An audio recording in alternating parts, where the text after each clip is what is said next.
The sky was burning, not from the sun, but from the thick black smoke that twisted upward, curling over the cliffs like a serpent made of fire. The screams came next, sharp, sudden, human. By the time the boy reached the edge of the ridge, it was already too late. His name was Koa, son of Chikala, born under the red moon and trained to hunt before he could speak. But no hunting skill could save his village now. Below, the homes of the Apache settlement burned, brush dwellings engulfed in flame, horses scattered, and people running for their lives. His mother's voice rose among them, calling his name once, then never again. Koa ran. The descent tore at his legs. He tripped, scraped his palms bloody, but he didn't stop. When he reached the clearing, all that remained was chaos. Bodies, smoke, blood soaking into the red earth. His little sister's toy rabbit, hand-carved, lay crushed near the fire pit.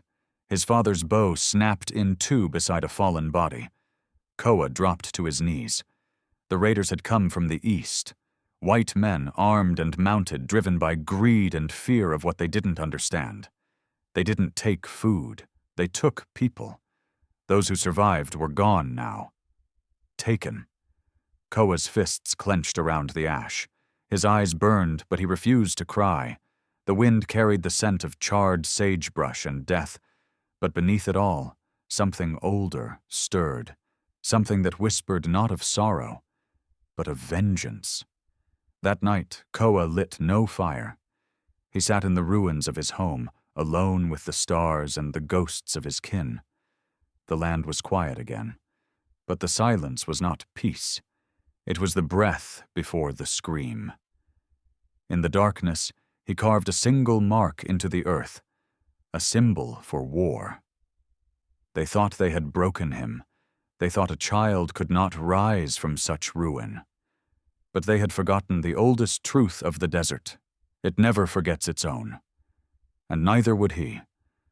They had taken his family.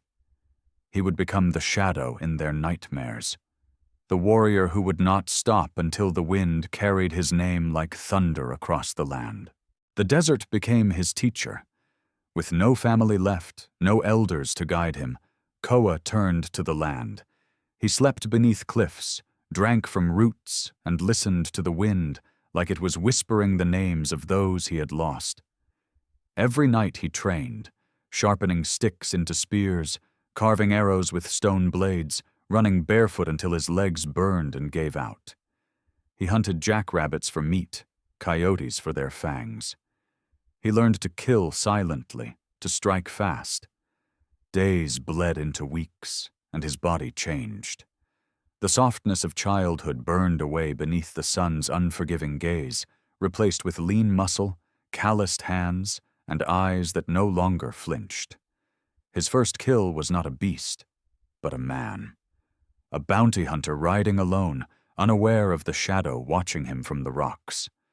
The man wore Apache beads like trophies, strung through his saddle like jewelry. Koa struck as the man dismounted to drink. A single arrow to the throat. The sound the man made wasn't human. It gurgled, then vanished.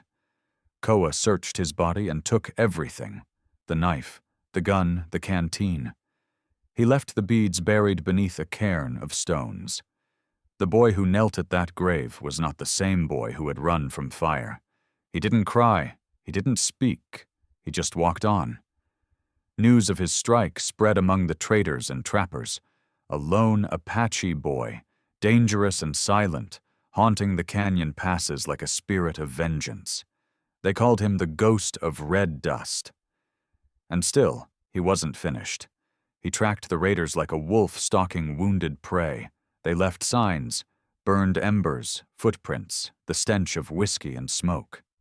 He followed. One by one, he marked them.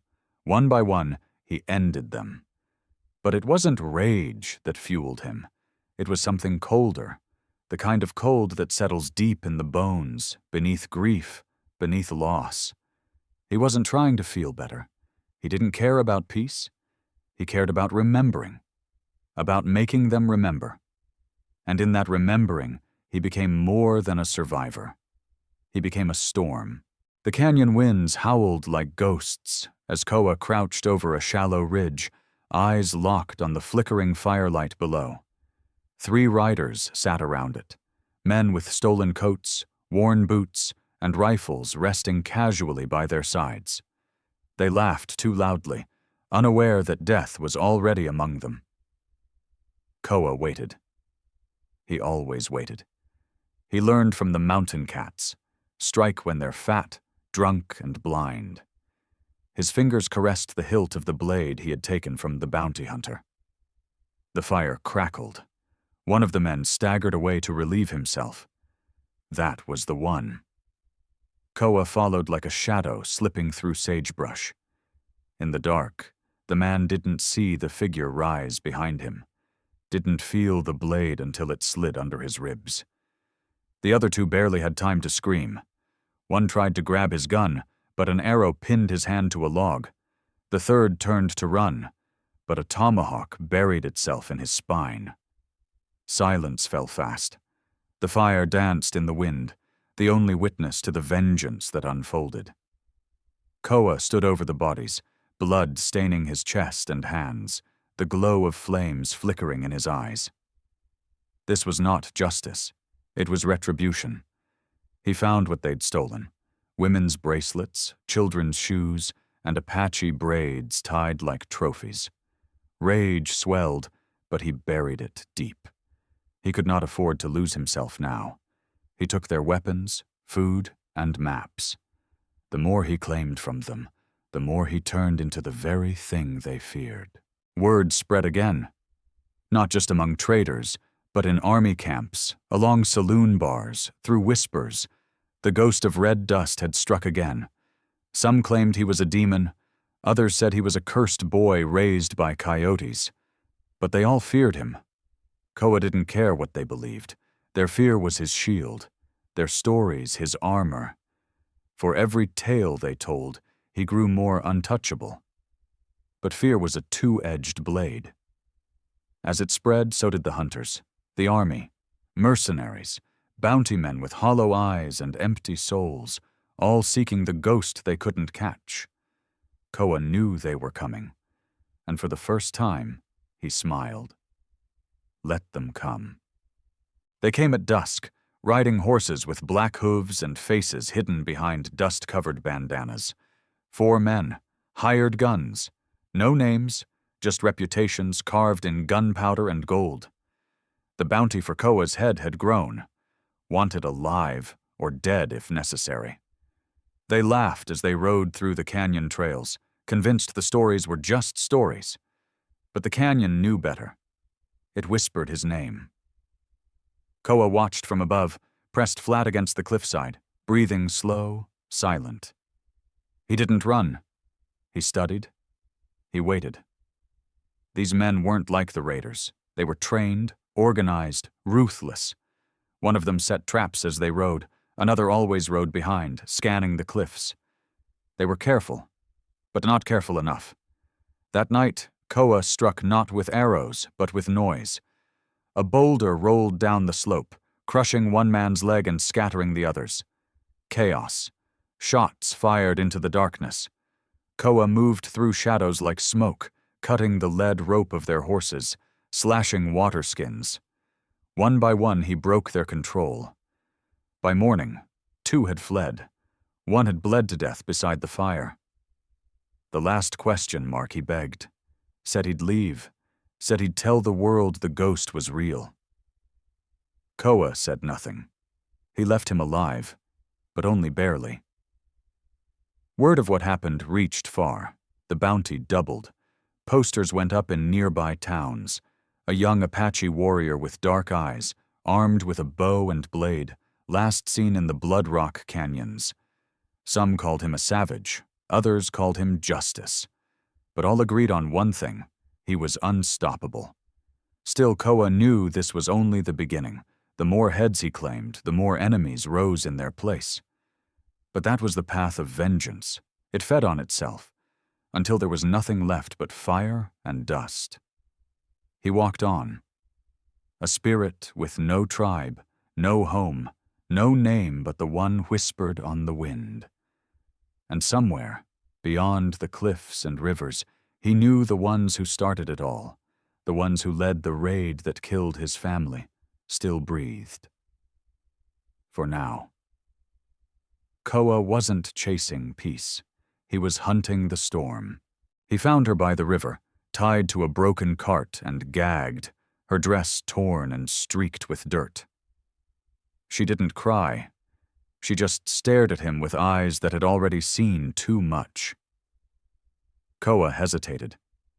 He wasn't used to rescuing anyone. He was a blade, not a shield. But something about the girl, perhaps the Apache bead necklace around her throat, kept him from walking past.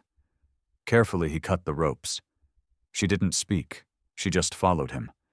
At first he tried to leave her food and walk on. She followed. When he slept, she sat nearby. When he moved, she moved. She was no more than 10 winters old, but her silence spoke of survival. One night she pointed to the sky and whispered a name. Tika. It was the first thing she said. Her name. She wasn't just a child. She was what Koa had once been. Someone left behind in the wreckage. He taught her how to move in silence, how to drink from the cactus roots, how to read the wind. She never cried. Not once. And though he never asked what happened to her, he knew the look in her eyes. She had lost everything too. In her presence, something inside Koa shifted. He wasn't just a ghost anymore. He was becoming a guardian. Tika didn't slow him down. She sharpened his focus. Where once he would rush into ambushes alone, now he planned smarter. He left warnings carved into tree trunks for settlers to read. Turn back. He watches. The legend of the ghost of red dust grew. Some said he rode with a spirit child who never blinked. Others claimed she was a curse. Those who harmed her vanished. But Tika was no ghost. She was the future, and Koa, without realizing it, was no longer fighting just for the past. One night, as they camped under the stars, she placed the silver necklace in his hand. My mother gave it to me, she whispered. Now it's yours. Koa stared at it for a long time. For the first time in moons, he felt warmth that wasn't from fire. He didn't smile, but he nodded. And that was enough. Tika carved it first, 2 slashes crossing like a broken arrow. She etched it into the bark of an old cottonwood while Koa sharpened arrows. He didn't understand it at first. She simply said, "For the fallen."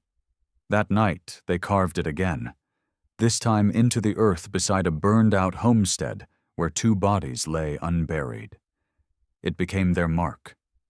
Every time they found evidence of the raiders, slaughtered villages, stolen goods, broken people, they left the mark behind. A warning. A promise. Raiders began to fear it.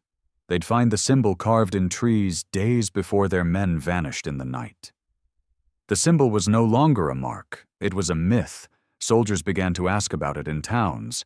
They didn't know who made it. Some blamed spirits, others blamed rebel Apache clans. Koa never corrected them. He didn't speak unless he had to. He let fear speak for him. With each raid he disrupted, each bounty hunter he buried, the myth grew. But myths are double-edged. Fame brings hunters. One day, while crossing the dry flats, they spotted smoke, a small farm, burning. Koa rushed in, blades drawn, but too late. A woman lay dead. A boy clutched her body, sobbing, his chest bloodied. As Koa approached, the boy pulled a knife. Tika stepped in front of him, hands raised. She spoke softly, in Apache, then in broken English. The boy dropped the knife. Koa saw it then. The boy had lost his world, just like them. He left food, buried the woman, and carved the mark on her grave. "For the fallen," he said aloud.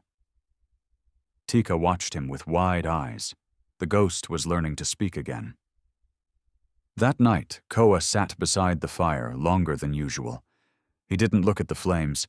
He looked at Tika, at the way she stared into the stars, unafraid. She was changing too. No longer just a child. She was a witness to the fire. And like Koa, she was becoming something new. The ghost of red dust now rode with a purpose deeper than revenge. He rode to protect the ones no one else would. And the land, watching, remembered his promise. General Whitlock had fought in 3 wars and outlived 2 wives, but nothing made his blood boil like stories of the Apache ghost. He didn't believe in spirits. He believed in control. And this boy, this outlaw, was unraveling everything. The soldiers he sent into the desert didn't return. Supply lines were raided. Settlers turned back. Fear spread like wildfire through the frontier. Whitlock decided to end it himself. He gathered 30 men, trackers, scouts, and 2 cannons. "We'll flush him out like a rabbit," he told the lieutenant. But Koa was no rabbit. He was the wind. From a ridge, Koa watched the column move. He studied them for 3 days, learning their patterns, their flaws. He moved at night, leaving signs meant to mislead, false trails, mirrored footprints, ghost fires on distant cliffs. The army followed the wrong paths while Koa dismantled them. One night, a scout vanished. The next, their water was poisoned. Horses spooked. Supplies vanished. The general raged. Men muttered. "He's everywhere," one whispered. Whitlock struck him across the face, but doubt had already sunk its teeth in. On the 4th night, Koa struck. He and Tika rolled fire-lit boulders down the cliffs, chaos erupting below. In the smoke, Koa moved like a shadow, striking with blade and bow. Soldiers screamed, cannons jammed. The camp fell apart. When morning came, 15 men were gone. The others scattered. The general was alive, but his pride lay broken. On the rocks, carved deep where all could see, was the mark. 2 slashes, a broken arrow. Whitlock stared at it, trembling with rage. "You think this will end me?" he roared into the wind. But the canyon gave no answer, only silence, and the whisper of dust rising where Koa had once stood. That night, songs were sung in secret among Apache fires. A boy had become the mountain's roar. A name once whispered now rang like thunder. Koa was no longer just feared. He was legend, and legends do not die. They came upon the village just before dawn. It wasn't burning. It was broken. Houses half dismantled, people pale with hunger, children too weak to cry. An elder leaned against a post, eyes dim. "They took everything," he rasped, "and more than things." Koa stepped forward. His face was covered in dust, his bow slung across his back. The elder's eyes sharpened. "You are him." Tika offered food. Koa walked among the villagers. No one cheered. They only watched him, as if unsure whether to fear or follow. The raiders had passed through days ago. Soldiers, too. Neither helped. Koa made no promises. He simply nodded and asked, "Where did they go?" The elder pointed north. A mining camp, guarded and vicious. White men who treated Apache like beasts, forcing them to dig silver from the bones of the earth. Koa looked to Tika. She was already packing her things. That night, he told the villagers to bury their dead and wait. "You will hear screaming soon," he said. "It won't be yours." He and Tika moved fast, like ghosts, like fire on dry grass. They reached the camp at twilight. Guards joked by the entrance, rifles slung low. Koa took them before they knew he was real. 1 arrow, 1 blade, 1 breath. Inside, miners shouted and scrambled. Tika lit their wagons ablaze. Koa freed every prisoner. "Run," he told them. "Tonight, no chains." Then he turned to the overseer, a man who had Apache braids hanging from his belt. He didn't give him the knife. He gave him the flames. When Koa returned, the village wept. Not from fear, but from hope. It had been so long since they'd felt it. Children reached for his hands. Elders bowed their heads. The ghost of red dust wasn't just death anymore. He had become something more dangerous, a symbol, and symbols live forever. The cliffs of red rock hadn't changed. They still stood tall, blood-colored, jagged against the desert sky. But Koa had changed. He approached the burned remnants of his childhood home, ashes now faded, bones scattered. Tika followed him, quiet as always. She placed a single flower on the old fire pit. "You're back," she whispered. Koa didn't answer. He knelt and ran his fingers through the dirt, finding the stone he once carved the war symbol into. It was still there. 2 slashes. A broken arrow. He stared at it a long time. So much blood. So many ghosts. He had become what the desert made him. A force. But even forces grow weary. That night, he sat under the stars, and for the first time, he spoke out loud. "I don't know who I am anymore." Tika sat beside him. "You're Koa," she said, "and they know your name." He didn't need more words. Just that. In the morning, he walked to the edge of the ridge, the place he had stood when it all began. The land stretched wide and endless. Somewhere out there, men still hunted, still took, still burned. But they would look over their shoulders now, always. They would wonder if the dust behind them was wind, or him. Red Rock was where it began, and it was where it would end. He carved a new symbol into the stone beside the old one, a rising sun. Then he stood, and together they walked away. Years passed. Tales became legends. Soldiers came and went. Railroads cut the earth. Towns rose where wildflowers once grew, but the ghost of red dust was still spoken of in low voices. Some said he died. Others swore they saw him riding through storms, a child always at his side. One thing was true. The raids stopped. The camps dissolved. Fear shifted. Koa had vanished, but his shadow lingered. One evening, an old woman sat at the edge of a cliff, a silver necklace in her hand. Her eyes were sharp, despite the wrinkles. Children gathered around her. "Tell us again," they said, "about the warrior who couldn't be killed." She smiled. He wasn't just a warrior. He was a boy who lost everything and became the wind. They listened in silence as she spoke of fires, battles, of riding with ghosts and carving promises into stone. She never told them she was the child in those stories. That was her secret. But when she looked to the horizon, where the dust curled in golden streaks, she always imagined him still out there, watching, protecting. Koa never asked to be remembered. But legends don't need permission. They become the breath in the canyon, the whisper in the trees. And as long as there's injustice in the land, someone will rise from the ash. Someone will remember the ghost and ride